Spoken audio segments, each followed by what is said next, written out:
Kia ora koutou katoa, ngā mihi nui ki tēnei hui. Whakatakata hau ki te uru, whakatakata hau ki te tonga, kia mākina ki uta, kia mātaratara ki tai. E he ake ana te atakura, he tio, he huka, he hau, hu, ati he mauri ora. Well, good morning, everybody. That was just a little karakia to kick us off. I'm David Downs, the CEO of the New Zealand Story Group.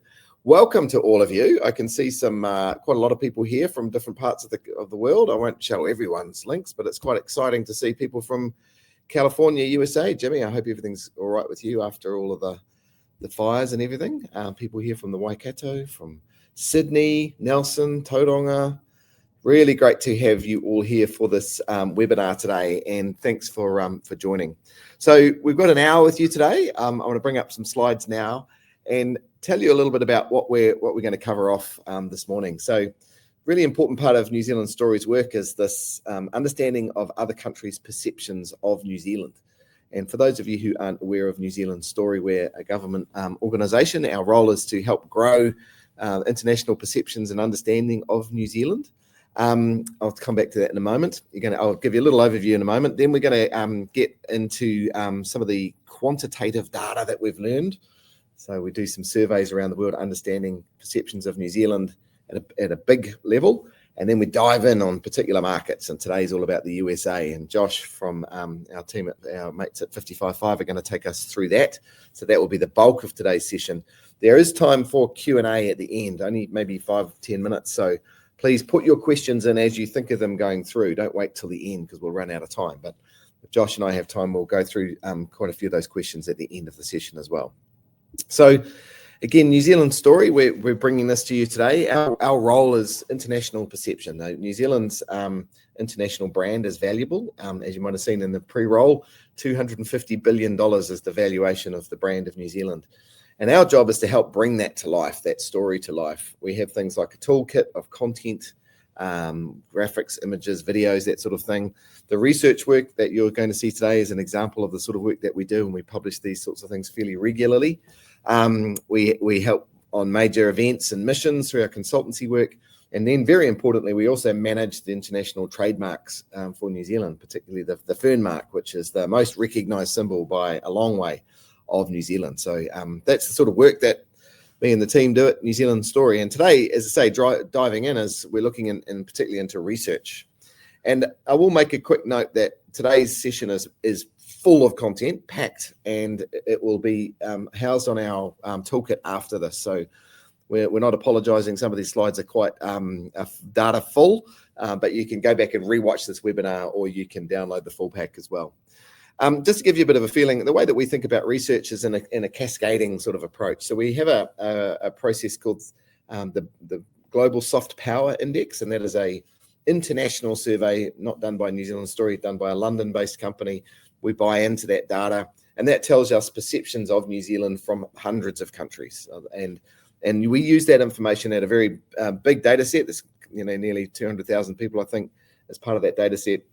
And that gives us insights about where we perform. Then we go down to a qualitative data set, which is much smaller groups of people, typically around tables and curated conversations for a couple of hours. So the combination of the two is what's important. We often get this question about, well, you only got 50 people telling you things. How do you know? It's because we've layered that on top of thousands and tens of thousands of people. So the two things together give us that insight. We also do things like media monitoring, social listening, etc. as well. Now, perceptions make a huge difference. We know that the perceptions of a country is a powerful part of how we build value for that country. New Zealand has a goal at the moment of doubling the value of our exports. The perception of our country is a big part of how we do that. It's important that New Zealand is seen as a high-value, prestigious place to buy goods and services from. They build our soft power, and soft power is the idea that New Zealand can have influence in the world. We're a country of 5 million people, and yet other countries do listen to what we have to say, and that's part of our soft power that we're building. They help exporters, as I mentioned. Our brands and our products we know are worth 25% more because they're from New Zealand, and that's data that we have from international sources telling us that. And then they help share our culture and our values and who we are, so that we can find markets and customers, etc., that that want to be aligned with us in a values-based way. So that's part of why perceptions are so important. Now, I mentioned this big picture Global Soft Power Index, just to give you a bit of a feel of what that big data told us. So 193 nations, as I mentioned, hundreds of thousands of data points. And what that is doing is asking lots of countries' opinions of other countries in multiple dimensions, as you're about to see. And we use that every year. We get this data, and it tells us are there shifts and changes. And actually, the answer is yes, there are. Particularly during and now post the COVID years, there's been quite a lot of change in perceptions of New Zealand. The methodology that they use at that big picture level, it looks complicated here. Again, you can download those off our website to learn more, but essentially have these three big pillars of familiarity, reputation, influence. So to what extent are other people in other countries familiar with New Zealand? Do they hold us in high regard as a reputation? And do they feel we have some sort of influence in their lives? So those are the really big factors. And then we have these 8 pillars here that also go into specific questions that give us really good insights on what are the drivers, what's driving those other big things. And again, lots of data analytics behind this, but it's really powerful for us. And we know that globally, New Zealand is well regarded, very well regarded. Our global soft power is up in the top. We're number 26 in the world in rankings, but we're up. Our numbers have been going up for the last few years, which is great. So New Zealand is, we should use that as a platform. We always move straight to what could we improve? But the reality is we're actually a very highly regarded country. Where we do have some gaps, though, around things like influence. So people have a strong familiarity, or they think they do with us, a very good reputation. We're held in high regard, but they don't think we have a lot of influence in the world. And maybe that's true in some aspects, but we feel like there are gaps in people's knowledge that would help them improve that score. And particularly in those two there that we've circled and read down the bottom, education and science and media and communications. I mean, we've got improvements we can make everywhere, but we know that, for example, in education and science, New Zealand actually has some great stories that show New Zealand in a very different light, technologically sophisticated, science-based, highly educated society. We've just got to tell those stories to the world and help them know more about us. And the insights we gain through this whole process, our team sort of crunches the data and says, okay, what are we going to do about it? We can't try and change the opinion of everyone in the world about everything, but what we can do is pick some countries of interest that we think we can have influence in, and we pick some areas that we can focus on. And you can see there in the middle, strategic opportunities for us to focus are improving perceptions on science and technology, innovation, and particularly our space industry. And then also food, arts, and entertainment. So these are areas where we know that actually if we could share what we're doing in these areas, we've got great stories, we can make an influence on this data. And then we can also leverage the strengths. People already have, for example, a high perception of New Zealand as a country of sustainability and looking at the future, and a strong and stable economy, etc. You can see them there. These are the sorts of things to help improve our overall numbers. And it's not a numbers game, but as I say, the numbers then confer value, and the value is in what exporters, what international artists, what New Zealand can use to grow our soft power. The nice thing about all of this, when we boil all this data down, is it fits very nicely into our brand value proposition for New Zealand, which we published a couple of years ago, which is that New Zealand is a place where care for people and connection to place is what drives our ingenuity. And that's kind of a core value proposition. You can watch other webinars on going into more detail on that. This year also, in that big picture data survey, the brand finance team who do that work asked questions of how likely were people to recommend New Zealand. And this is really powerful data for us. So would they recommend New Zealand as a place to invest in, as a place to buy products or services from, as a place to work, as a place to study, a place to visit, etc.? So these are kind of more action-oriented outcomes from the data. And as you can see there, we actually get really good results here. New Zealand enjoys, out of 193 member states of the UN, we are in the top 20 on all of these stats, and in the top 10 on one of them. So this is really powerful for us. And you can see there, different markets and parts of the world where this data is strong as well. So for us, this is great, because this is the move from what people know about us and reputation into insights. Where we do have some gaps, though, and it's leading into what Josh is going to talk to us about, is in our rankings in the USA. So most of that data I've been talking about now is global data, like around the world. In America, we know that there are gaps. Americans don't know as much about New Zealand. They certainly don't know at a fine level of detail. Now, just as a quick aside, they actually don't, and this is not meaning to be rude, but their perceptions of other countries are on the whole low anyway. But that's not an excuse. New Zealand needs to be able to exert and show some influence. And you can see that compared to Australia, for example, and we use Australia because it's obviously a country that knows us extremely well. Australia, holds us in very high regard in many of these quadrants, far higher than the US number. And so our aspiration would be, could we help Americans and America know as much about us as Australia knows about us, because we know that would improve, as I say, our value to them. What is good, though, is that in the data that we've just seen in the last round, is that we have made some improvements between 2023 and 2024. Some quite good improvements, particularly in those two areas that we really think are strong drivers for us. So that area of influence went from number 62 in terms of their ranking to 36, and education and science from 48 to 20. So this is good. That means that messages can get through and are getting through. And the more we talk about our education system, our science system, our space industry, these are stories and things that actually are landing in the USA and making a change on their perceptions.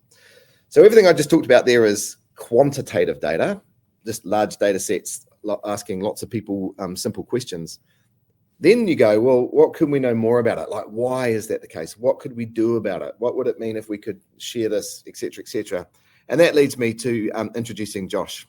So Joshua is part of 555, our research partners, and the quantitative work that follows on from this research. So I'm going to hand over to Joshua now. Please, again, if you've got questions as we're going through, pop them in that chat window or in the comments, and we'll come back to them at the end. So over to you, Josh. Great, thank you, David. Thanks for the introduction, and kia ora, everybody. Thank you for tuning in and hearing what we've got to share today. So, David's given us a great introduction here. Some of you might have seen some of the other webinars that we've been part of. So, building on those, really, just to kind of reiterate what David said about the kind of cadence of research that the team have been undertaking here. We had a market pulse, which David referenced, conducted late 2023, which touched on America, but also 5 or 6 other markets around the world as well, really focusing on, again, building on the why behind those brand finance insights that David was sharing some of just then, but also kind of looking at what leadership looks like at a national level and how perceptions are formed. And then this work, which touched on both China and USA, we'll talking about USA today, of course, was really to understand a little bit more about some specific sectors and understand why perceptions are the way they are, what they are, and where the gaps are, I suppose, for us to try and bridge and change those perceptions. And what are some of the stories that we might be able to share from here in New Zealand that could actually connect with consumers in the US. A bit about the what we've done. We conducted groups in 3 cities, Los Angeles, so groups I should explain what a group is. A group conversation with 6 to 8 consumers in each of those cities. So relatively small sample size, but this is qualitative research, and it's all about getting a little bit deeper in a way that you can't necessarily do with a questionnaire quantitative survey. So we had groups with consumers aged 24 to 54 in Los Angeles, New York, and Houston, a couple of hours long, so quite a lot of time to discuss and share things. And we wanted to explore a couple of sectors, so food and beverage, what the perceptions are of New Zealand there, technology, and also the education sector. What is the understanding? What's the consideration, and what barriers might exist to considering us for those sectors and those goods? We wanted to understand that in context, so how Americans perceive their nation today, how that shapes the view of other places. What is the lens that they're looking through, essentially, to assess other nations and their standing and how we're viewed, how New Zealand is perceived overall, and in particular, as a place to visit, live, study, buy from, and so on. And in terms of who we spoke to, of course, awareness and understanding of somewhere like New Zealand is pretty low. If we were asking people in America to talk about, I don't know, Great Britain, more people would have more to say. So we recruited people who had some indicated level of understanding, or some claimed level of understanding of New Zealand, a bit of awareness as to what the country's a little bit about. beyond the kind of basic, Lord of the Rings and All Blacks, but actually a little bit more sense of they think they know what the country's a little bit about, so they can actually offer us some meaningful insights. Slightly above average household income, education levels. Obviously, these are cosmopolitan cities, metropolitan cities. It might look a little bit different if we spoke to people in other regions of the country, but it's a place for us to start and build in terms of understanding these perceptions. So we'll start with home nation sentiment for the US. And one thing that really surprised me, actually, that came across really strongly as one of the first things that people played back to us was how important the diversity is for America in terms of what makes it strong, what makes it a great country. In a statement here that perhaps hasn't aged very well, urban Americans are proud that anyone can choose to live in the USA, whether legally or not. That was a sentiment really played back consistently, that actually people can come here and they bring great things. They bring great things. They bring diversity. They bring new ideas, new experiences, new cultures, new foods. All of these things come with them, and that's pretty unmatched anywhere across the world. America is such a culturally diverse country, but also geographically as well, a huge place. You can choose to find a city that gives you the life you want to live anywhere across the country, and that diversity is really part of the country's power. The next piece is, it might sound a little bit perhaps hackneyed to us, but I suppose it's the American dream. Still a really strong narrative for people in America.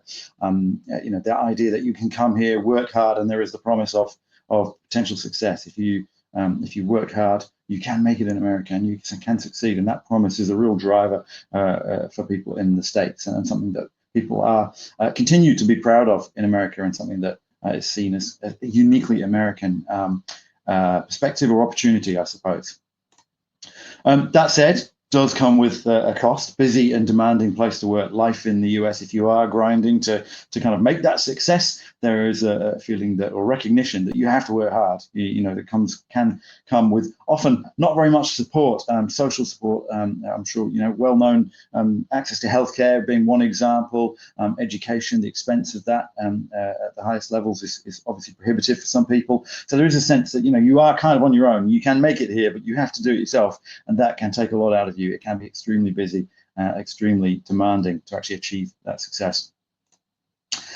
And increasingly, of course, politically and more, it's a country of extremes. So the political kind of tensions and divisions that are very strong now in the country. This work, as I said, was conducted pre the election. So I'm sure if we asked this, had these conversations again now, some of these feelings might be even stronger. There is another research leg in the US planned for this year, so we'll see how that's changed. But even the kind of sentiments in the lead up to the election, there was a lot of nervousness and a lot of sense, and we'll talk a little bit more about where that kind of shows up in just a few slides' time as well. But increasingly, also acknowledgement of the wealth gap is actually the undermining kind of cause for some of these tensions. It's not just political, but actually it's the wealth and actually lack of access to many of these things, healthcare being a great example, that is causing tensions and stress for people.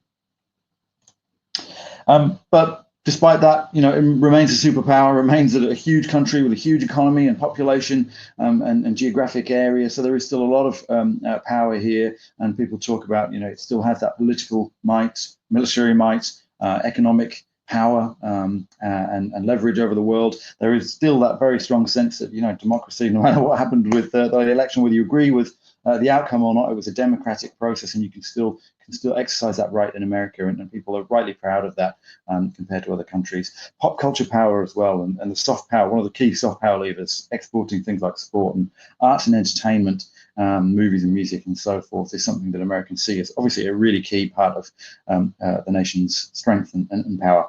I mentioned the diversity of experiences, diversity of people, cultures as well, but also that geographical diversity. And there is that sense, and people talked about, you don't even really need to leave the US for a holiday.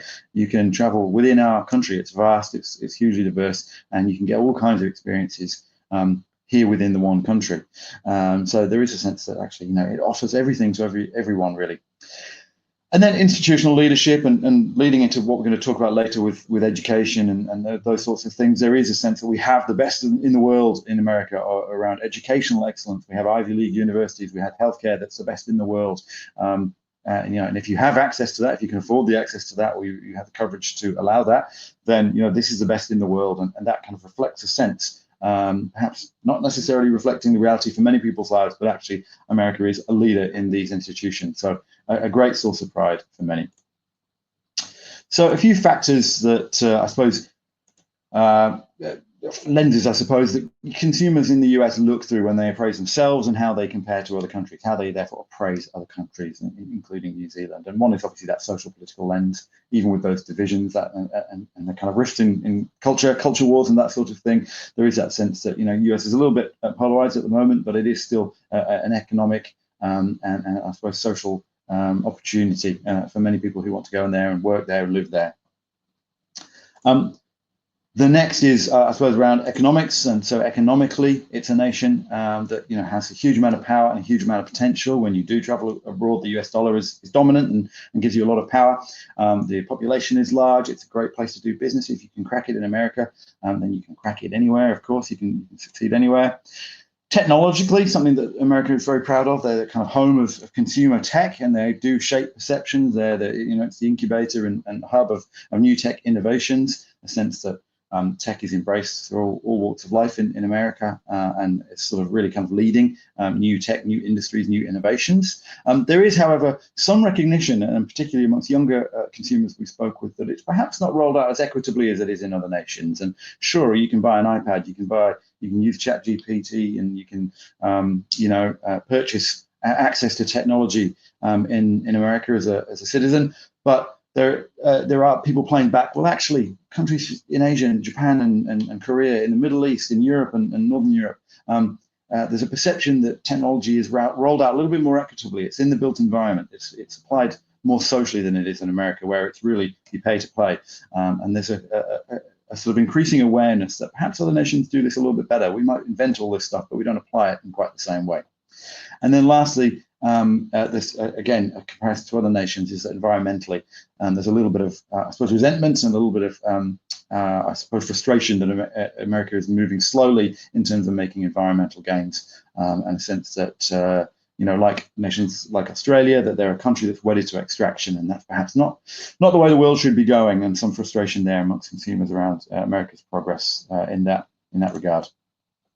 I mentioned earlier around the kind of sense of, I suppose, unease around the election, the changing politics, and also that rising inequality in the wealth gap, increasing wealth gap. And it was particularly apparent, the sort of, I suppose, dissenting is not the right word, but the kind of contrary voices in some of the group conversations that we had tended to be young people, tended to be young women and people of color who were saying, well, all that American dream is lovely, doesn't work out for everybody. And it's usually, certain groups that don't bear the fruits of that opportunity.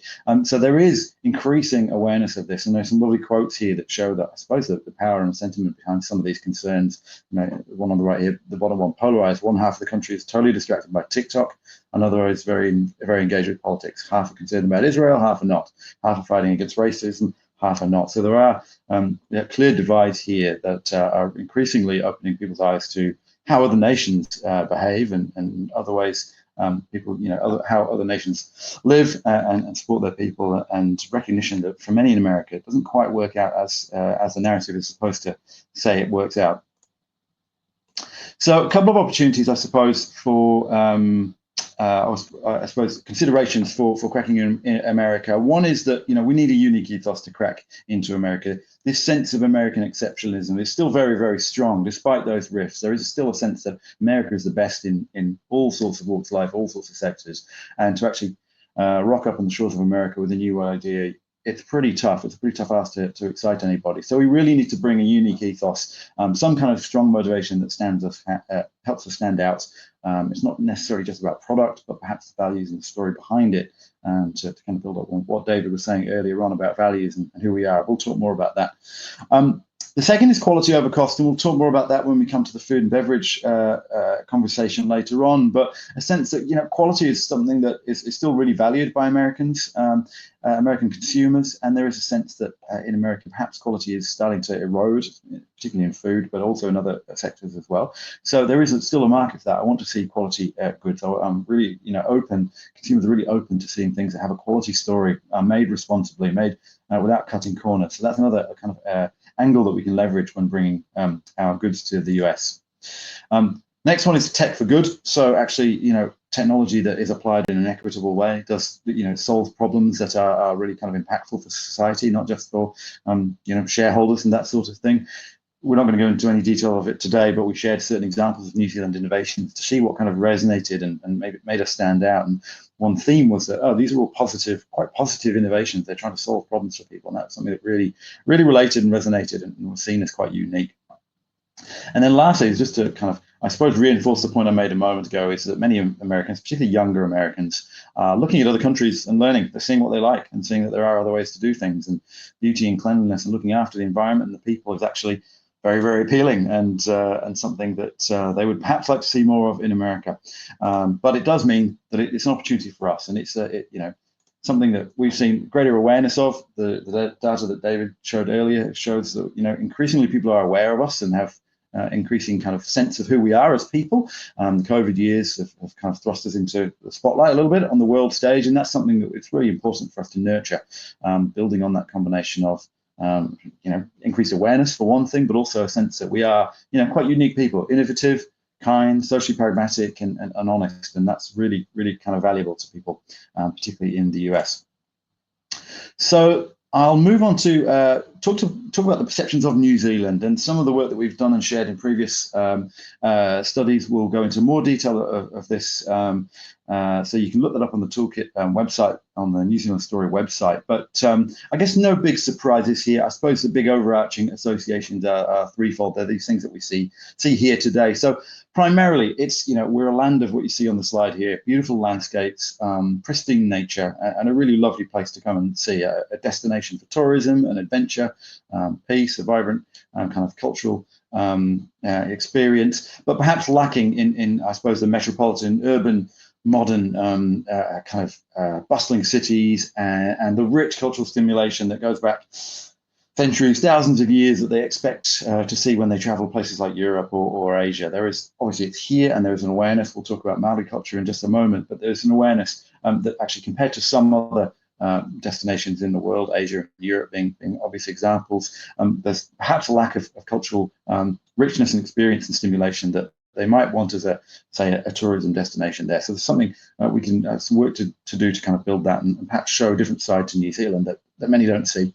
Obviously, our values and lifestyle, which I've mentioned, so that's the sense that we're seen as quite open-minded politically, socially.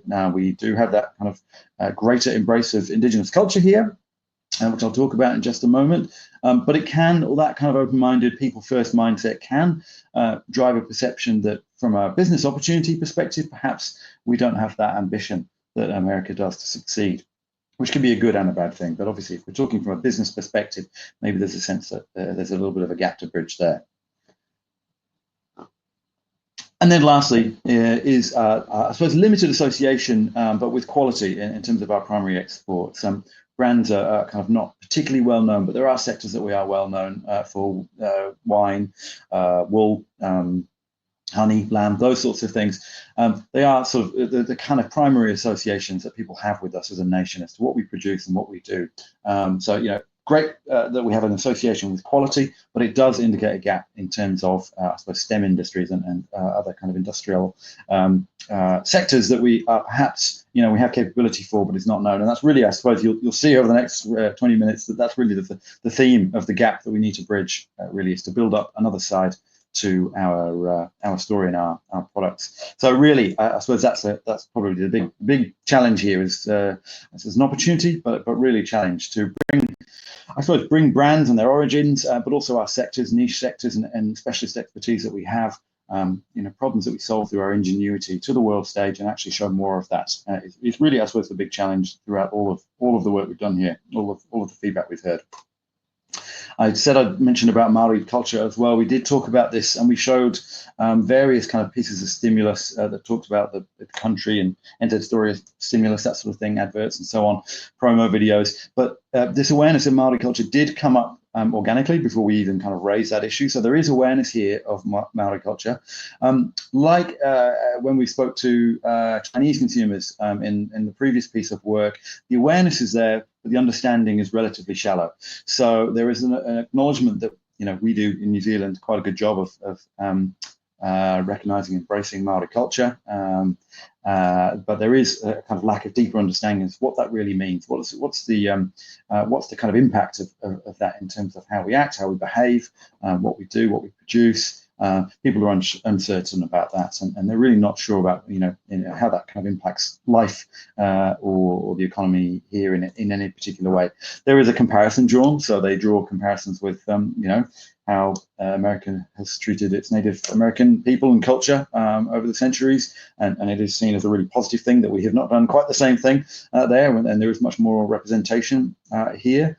And there are some kind of assumptions made around, well, how does this show up? And there's comparisons drawn with Hawaii or American Samoa, and a sense that that's perhaps what it's like life is like in New Zealand in terms of prevalence of indigenous culture here. But what that really means for who we are and what we do, it's pretty limited. It shows that we're kind of a nice people. We're quite nice and considerate and open-minded, but the kind of certainty around what that really means and how that shows up is still pretty lacking. So there's an opportunity there to show more.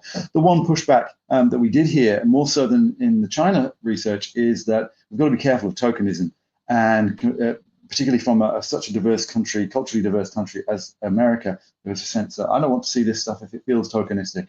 I want to see diversity. I want to see people like myself reflected. I want to see diverse cultures reflected in promo videos or whatever it might be that tell me about New Zealand, but I don't want it to be tokenistic. So kind of shoehorning things in for the sake of it is a really risky, dangerous, and a really risky move. And so, it's a great opportunity. It can really help set us apart. It's a unique part of our culture and of our story, but it has to be done in an authentic way. But if we have those stories to tell, if businesses have that as part of their story, then it's absolutely worth leveraging as a really unique asset and something that can help us stand out as being seen as different.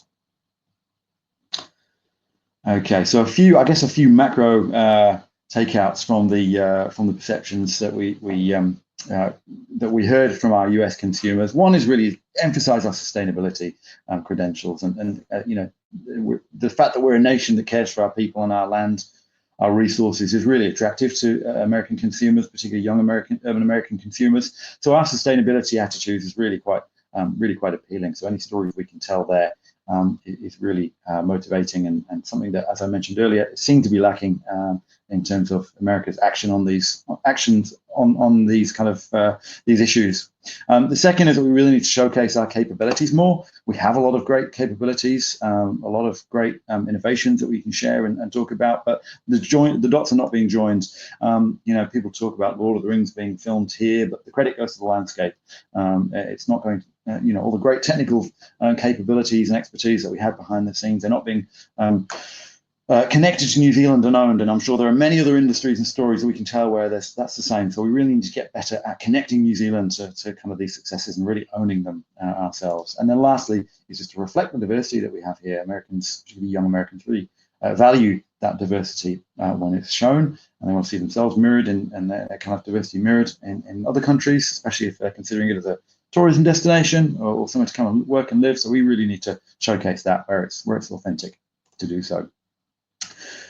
So perceptions of New Zealand sectors. So the last kind of dozen slides or so, I'm just going to quickly talk around perceptions of New Zealand sectors, and again some US I suppose context as to how these are viewed and the lens through which they view us based on how they see themselves.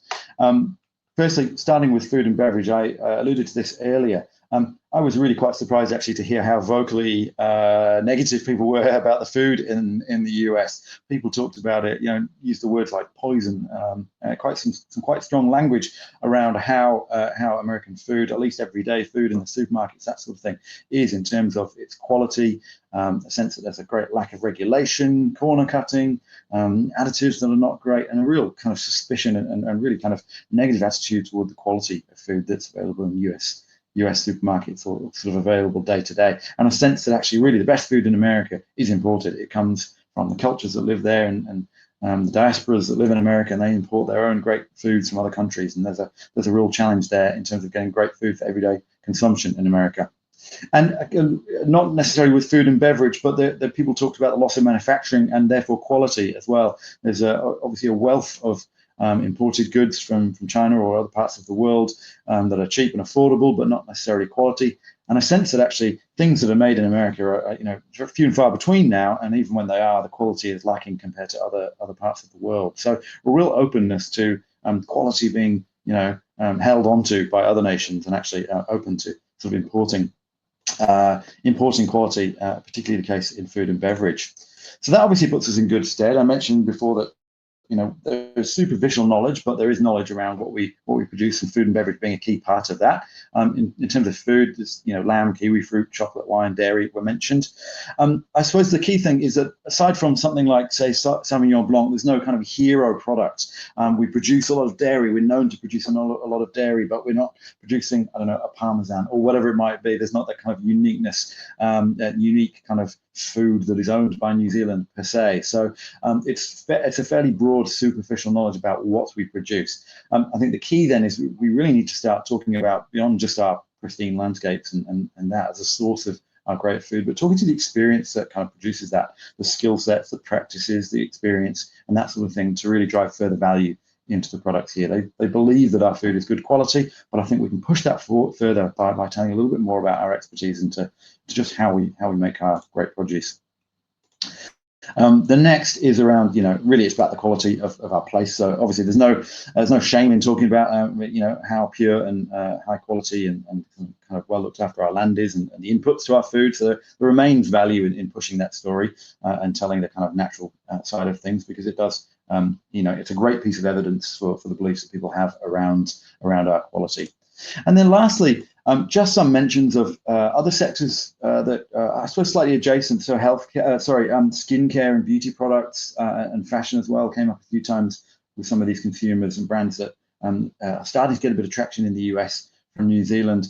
And really how our natural beauty story and our care and kind of all the stories that work well for food and beverage also can build up some of these sectors as well. There's actually a lot of equity still to be kind of, I suppose, leveraged out of those stories and out of those credentials that can help bolster other sectors as well. So something that we can, we don't need to give up on telling those stories. It's something that we can continue to push and derive value from. So really, I suppose key thing is that we're seen as a nation that really sticks to kind of, I suppose, traditional or honest practices. So something that we can continue to leverage and showcase. But I think there's still room to grow in terms of talking about expertise, the people, the knowledge, the practices, to drive greater value out of those. The next piece then is, I suppose, on the tech sector. I've mentioned at the start that the US really sees itself as a leader here. It's really the place that kind of, in their view, invents all of this great consumer tech that we all enjoy today, seen as the sort of source of all the kind of big advancements in the world. And we've seen in the last couple of days in the news, of course, in the AI space, there is a realization that they don't have it all their own way, and that other nations do have other ways of approaching these things that can that actually do offer value. And so consumers are aware of that. They are increasingly aware that other nations have other ways of thinking, other ways of doing things, other environments to foster technology that actually can lead to a great deal of competition and new thoughts in terms of how to develop new technology and new ideas. So there is an open-mindedness to I suppose to the world's approach to technology. So I've mentioned before that really there's a big challenge here in terms of awareness, and that's really kind of the big theme here, is that there's limited knowledge of what we do here in New Zealand. American consumers day to day, people in tech industries might think differently, but from a consumer perspective, Americans are not seeing consumer brands impacting their lives coming from New Zealand today. They may be using some, who knows, but they're not aware of them. Excuse me. So we really need to start drawing those connections in the tech space and showing how our innovations are kind of driving people's lives, either in day-to-day direct kind of consumer technology or behind the scenes in other sectors, or innovations that we're coming up with that can actually change sectors and industries, and really kind of being better at owning those. So the real opportunity to build on our credentials. There are, and I might pull the next 2 points up there, they're somewhat linked. That people are not particularly surprised when we do show technological innovations out of New Zealand. We showed all sorts of things around healthcare and other sectors. And I mentioned earlier, there's that sense that this is tech for good. This is really innovative and really kind of positive stuff.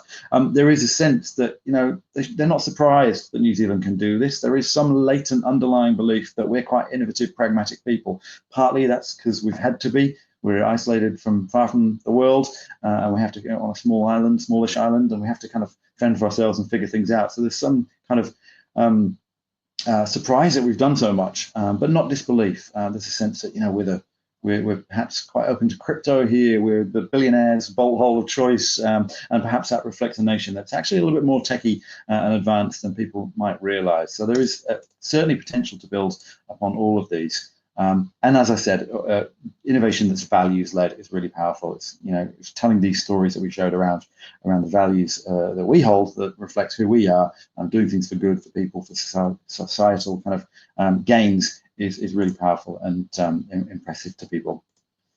So really, just to sum up, oops, sorry, skipped too fast there. You know, our tech successes, it's really about unlocking all those latent expectations and assumptions people have about us. We've got stories to tell. We just need to be better at telling them. And obviously, that's a challenge to kind of roll that out with small budgets in a scale like America. But just shows that there's room for grow, and we have plenty of stories to tell that really impress people. Lastly, then I'll just talk briefly about education, and again, just starting with Americans' perceptions of their own institutions and their own kind of capacity and capability there. I think the big story really is, and I mentioned this earlier, that Americans see themselves as having the best institutions in the world, and you know, really only a couple of institutions in UK and a couple of other places that might compare, but really those Ivy League universities are seen as the best in the world. If you can access them, that's great. But really, where the big problem is starting to come is where younger generations are seeing the debt that you have to go into to actually achieve an education, and what people are coming away with at the end is lots of debt and lots of degrees and qualifications are the same as a million other people, and don't really help you stand out as much as they were, you know, led to believe as young students. So that idea of actually academia for profit rather than for gains and excellence is something that people are really starting to kind of turn on the idea, and that's just the consumers we spoke to. So they are kind of looking at other ways of doing this, and other countries and how they perform, in the sense that, you know, institutions in Europe, in Asia, and elsewhere are actually doing this in a perhaps more attractive way, a more appealing way that doesn't laden you with debt, but can still give you a great education. Now, as for New Zealand, again, we have the challenge, the barrier really is that there's no evidence that people are particularly seeing in the news and research and wherever it might be around our excellence and our capability in this space. So there is a little bit of knowledge. There's some understanding that, well, we're a bit of a hub for Chinese students, and that suggests something positive. Chinese students being seem to be very academically driven. So the fact that we, you know, a positive choice there, a great choice for those, for that audience, suggests that we do have some credentials here. But that's really kind of where it stops. So we're not kind of seeing showcasing any evidence beyond that of what we're doing and why we might be excellent. So a bit of a barrier there. We also, I suppose, connected to that is the surrounding industry that might flow off as a piece of evidence for a strong education system. So the industry that results, we have, you know, great industry and capabilities here, but it's obviously smaller scale than it would be in America, and therefore people aren't seeing that. So actually showcasing the STEM industries that sit around it and reflect, you know, a great education system that produces smart people, and in a country that fosters innovation and business success is something that's really important to keep showing, to actually kind of build the evidence, or build the kind of basis of evidence that we have a strong education system. And then the other opportunity is just to leverage the lifestyle, and that piece around, particularly around debt, and actually that you can get a great education without, you know, landing up with decades of debt, is something that's really important for people, and really a really increasingly important consideration for US students. So the idea of actually looking to study overseas is something that's gaining a lot of traction amongst those we spoke to in America today. Excuse me. And something that we can really kind of leverage here, that we have a great lifestyle in this beautiful, pristine country with vibrant, lovely social people, and you can get a great education without going to debt. It's clearly an opportunity, I think, to keep pushing. So really, yeah, it's I suppose the theme across tech and education and lots of our sectors is really showcasing what kind of dynamic industries we do have, and all of the kind of niche sectors and expertise and ingenious innovations and thinkers that we have here, but really connecting those dots and really owning those and being proud to kind of promote those in America. So just a couple of slides to summarize everything that we've heard today, and then we'll kind of throw it open to some Q&A. I suppose firstly, it's just that we've got a lot of unique strengths here. We have niche industries, we have great expertise, we have great innovations that we can showcase, and when we show American consumers, they're typically surprised and impressed that we've done so much and that we're able to do such innovative things, develop great space sector or whatever it might be. Really positive, surprising, unique kind of innovations that we have in New Zealand. We've got a lot of those. We just really need to show them, and we build those with a people-first mindset. Coming back to David's point around, ingenuity that drives people and care for places, really at the heart of what we do, and it's really something that's very credible for people in the US, and people do recognize that. So really emphasizing our people-first mindset and our sort of equitable approach to innovation, to tech, to business, and so on is really important for people. And really unique, I think, is the key thing there.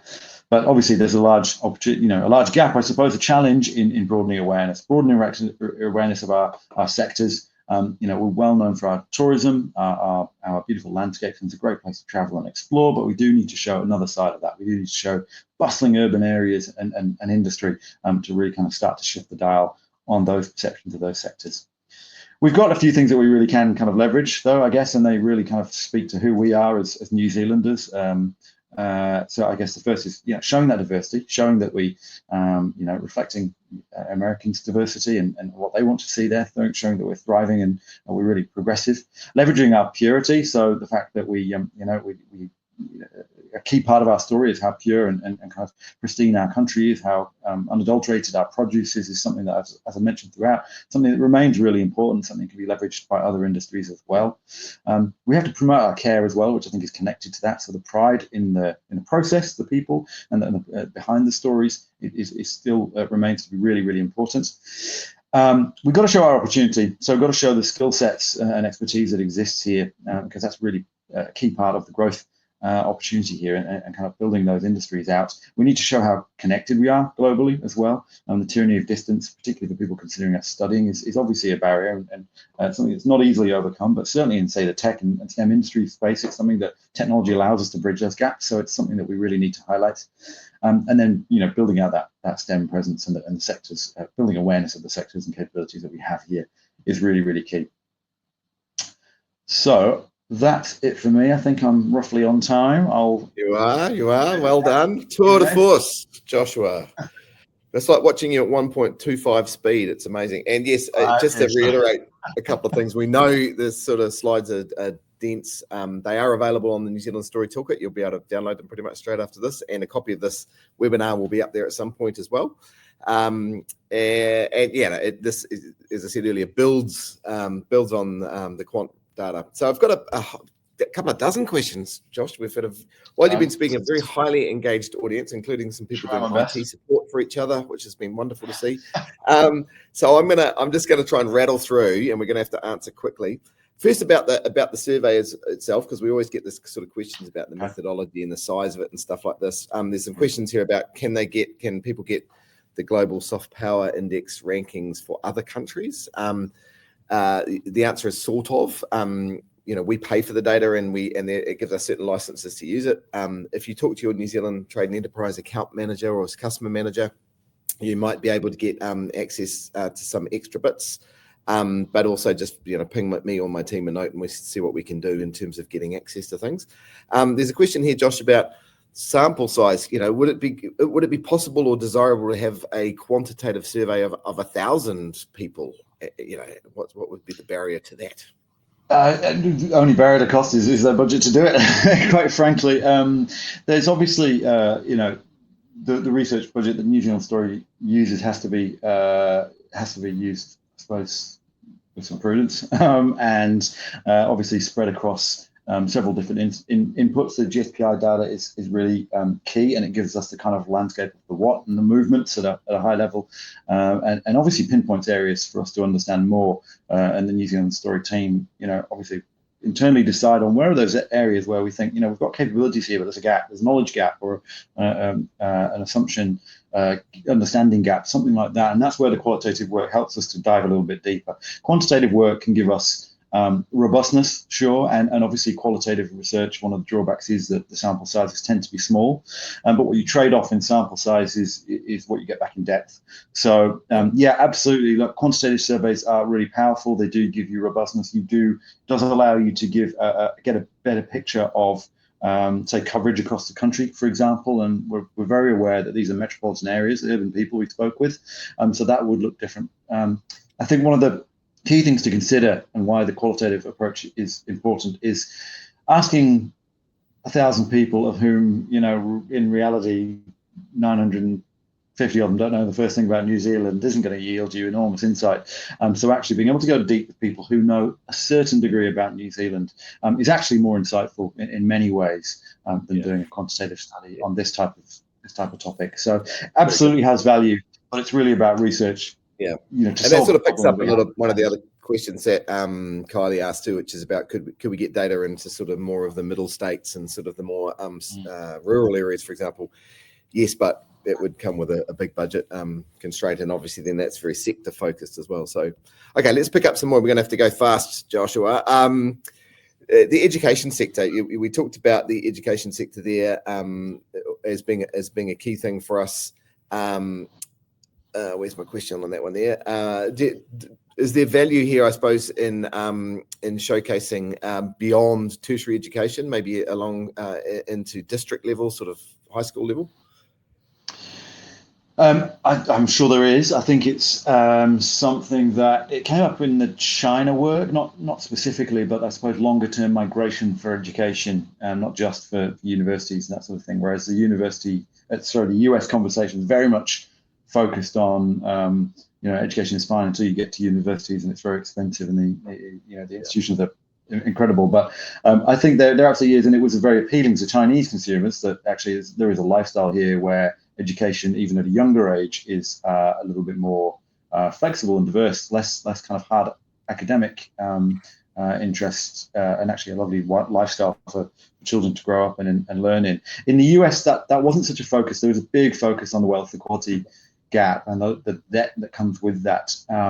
I think one of the challenges that was raised by people talking about education in the US is the distance and what a commitment that would be to come and live here. And doing that for a few years for tertiary education is a lot more palatable than for your lifelong education or your sort of full developmental years of education. So I think that's probably the challenge is that. I think the other thing there is of the move, I suppose. Sorry, Josh, I'm going to keep us moving fast, mate. The other thing I'm just going to point out is Education New Zealand sits on a lot of data about the education sector too. So, we don't try and replicate what they're doing. Provenance is one thing. So Fee's asking, what's the importance of the provenance story for consumer goods outside of food and beverage, particularly things like slower moving consumer goods, like in Fee's from Blunt, just so you know, Blunt Umbrella. Is there did you see any brand association or brand value conferred on things that are outside that F&B segment? Not enormous amounts. Partly that's because we had 2-hour conversations to cover quite a lot, and the focus was, within that time, get some understanding of where you guys are at in the USA, and then these 3 sectors. So it was quite focused. It doesn't mean that doesn't exist, but brands will be a focus of the next piece of research. So just be aware of that. Look, I think.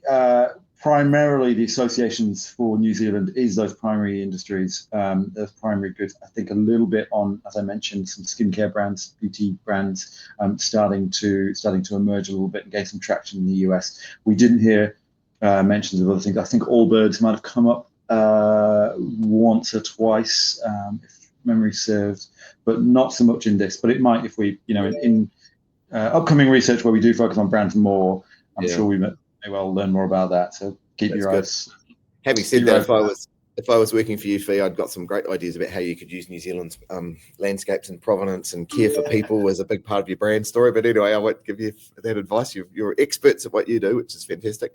If we think about the work that, because there's a couple of questions here that I'll answer, which is about the work that the New Zealand government does, particularly Trade and Enterprise and others, to help promote New Zealand internationally, because obviously this data leads to kind of the so what piece. And NZTE, who are one of the shareholders, if you like, of New Zealand Story, big teams based in the US. So if you are exporting into the US, please go and talk to them about how to take action from this. Today's about what are the research telling us. You then have to work on what you're going to do about it. So I guess that's the key point there is if you're looking at the what next, so what do we do about it? Have a great chat with your New Zealand Trade and Enterprise team, and feel free to ping us notes as well in terms of aspects of this that you're interested in. There's a point here which talks about the fact that New Zealand's brand equity and perception is largely based on our environment, our natural environment, Joshua. It is not an accident. We've been defined by tourism and landscapes for over 100 years, is one of the comments here, which is perfectly fine thing to say. So I guess, do people recognise that we purposefully put a brand proposition out in the world about our country, and now we're building on it? Oh, we've lost Josh. Okay, well, that's good. Did you hear that, Josh? Sorry, I just lost you for a second. Okay, I was just talking about the brand equity of New Zealand's landscapes and that imagery. And how a question for me, David? I might have I think you've lost off you there, sorry. All right. What methods or suggestions would resonate with Americans in terms of improving perceptions of STEM? Actually, that's a good example of a question. I wanted to pick up on this theme because this theme's come up in a couple of the questions, which is there's people offering suggestions of other stories and content. Thank you for Hi, David. I'm not sure if you can hear me, Mike. I'm just going to take you out of there, Josh. So I guess the point is our perception is, and certainly in the stimulus material that we put across into people, we're not actually short of stories. We'd love to hear more stories. We always love hearing great stories from New Zealand. But actually, we've got fantastic stories from New Zealand. And in those data areas that I mentioned earlier, we absolutely have really good content to get across. Our challenge is not the stories; it's the channel and getting the stories out there. And we, as New Zealand Story, we do a certain amount of social media marketing and advertising, and we try to get media attention to stories that we're focused on. But the reality is that the power of the brand of New Zealand comes from many different organisations telling aligned stories. So if you're a New Zealand business going into market into the US and you're spending money on marketing, I mean, one of the things we would ask is that you align with the values of New Zealand work that we've created, that you do showcase images and perspectives of New Zealand that help others understand that there is more to New Zealand than just the beautiful landscapes, and they're a big part of it. So we do a lot of that work. New Zealand Trade and Enterprise try to do a lot of that work, but the big power here will be if many organisations can do that in an aligned way. Now, we've lost Josh. We got a bit of a technical problem there. We've got so many questions coming up. I'm not going to be able to get them all, but let me see if I can get one or two more. Hey, Josh, are you back now? I hope so. Sorry, my computer had a real moment. I'll throw just one at you because it's come up nicely, which is about the value of sports, which I guess is sort of a subtext of culture. Did you get perception that New Zealand there's an image of New Zealand around that kind of high performance sports or sports in general? Again, not a topic of great discussion on this piece of work. It didn't come up too much in America. Last year, when we did the market pulse amongst more markets, UK and Australia in particular, there's obviously great awareness of our sporting prowess and punching above our weight and that sort of thing. So there's definitely awareness out there in some nations. In the US, it didn't come up so much. We showcased in one of the pieces of stimulus some of the America's Cup innovations around the foils on the boats and that sort of thing. And there was a little bit of awareness there that, that was a New Zealand invention. But it was pretty low level in the States. Right. Yeah. And I think one of the comments that came back on it is also that some of the sports that we are very good at are not necessarily the mainstream sports in the US as well, which can be a challenge. Not all the time, of course. Okay, so we're about ready to wrap up. I think I'll finish by just saying sorry if we didn't get to all of the questions. There were lots of them. They're still flooding in. So feel free to reach out to New Zealand Story. I think one of our team, Suchi's probably going to put up the email address that you can send any questions to down at the bottom of this. But thank you. We will send out a follow-up email to all of the people who registered, and there were over 1,000 people who registered for this webinar. So lots of interest. As mentioned, you'll get a link to the recording. The research pack is on our website as well. I just wanted to say thank you to 55.5 and to our team from New Zealand Story for pulling this together. The thing about research, what I've discovered after 4 years now in this job, is it always leads to more questions. You hardly ever get a black and white answer. So curb your frustration if this just makes you go, but what about this or what about that? I guess research is a light that you shine on something to understand a little bit more about it. But the reality is you have to keep using that to ask better questions and hone your marketing and your branding, your communications to the market. So thank you very much for joining. I started with a karakia, therefore I should finish with a karakia. I think that's part of our culture that we love to share with everybody. So he karakia a whakamutanga, unuhia, unuhia, unuhia ki te urutapu, nui a tāne, kia wātia, kia māma te nākau, te tinana, te wairua, e te ara takatū. Hui e, homi e, tā iki e. Thank you, everybody. Kia ora, enjoy your day.